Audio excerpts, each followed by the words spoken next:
Congratulations! If you are watching this video, it means that you probably just got your offer accepted and you can stop the house hunting process. Woohoo! Part 1 is over. Now comes the next step. The first thing you will need to do is take the earnest money that was agreed upon in the contract to the title company. This will begin escrow. You typically have 5 to 10 days to get it to title. This can be delivered in person, by mail, or wiring the funds to the title company. This will need to be a certified or a cashier's check. A few title companies will take cash and a personal check, but it is very rare. The earnest money will be applied as a credit to your closing costs. This money can also be returned or refunded back to you if the contract is canceled before the contingency deadlines have expired. Once you are under contract, which means the contract is signed by all the parties, you have typically 15 days to conduct the inspection on the property. These include termite, well and septic, radon, or any other special inspections the buyer would like to perform. This is an expense that the buyer is responsible to pay for. These can range from $300 to $800 depending on the size of the property and all of the inspections the buyer wants to do.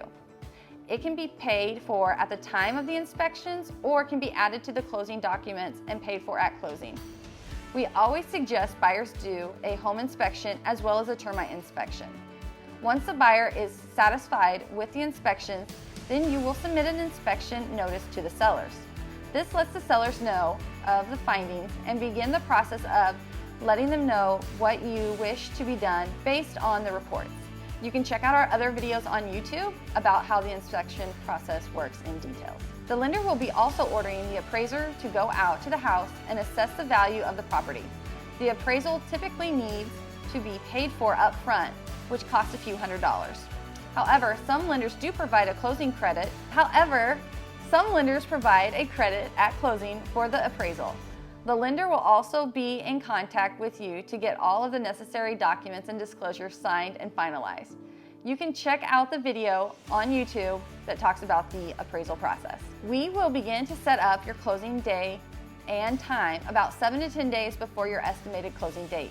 This will be a very exciting time for you as almost all of the obstacles have been finished with lending and the inspection repairs. You will want to start to get utilities like water and sewer, electric and gas switched to your name and have them start on the day that you are supposed to close on your house. We will go back to the house either the day of or 1 to 2 days before closing to do a final walkthrough. This is a time to make sure all repairs are completed and the house is in the agreed upon condition that the contract and the inspection documents specified. The home will be yours when you walk out of the title company with your closing documents and keys in hand. The deed will be mailed in a few days. I know this process seems overwhelming, but we will be here every step of the way. Remember to follow me at Crystal Blair Realtor on Instagram for more help and tips on real estate.